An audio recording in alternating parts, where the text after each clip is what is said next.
Hello everyone, welcome back to our channel. In today's video, I'm gonna show you how to delete your Zengo wallet on your smartphone. It's a very simple deletion process, so let's get started.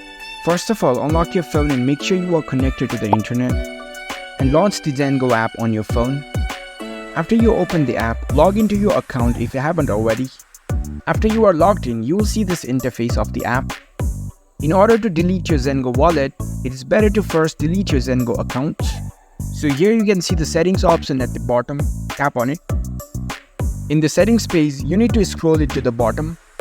Here you can see the delete account option, tap on it.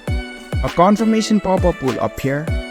If you are sure to delete your account, you can simply tap on this delete button.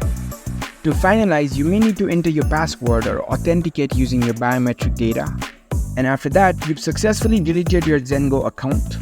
Now in order to delete your Zengo wallet, you can simply hold the app icon, and here you can see the uninstall option, tap on it and tap on OK.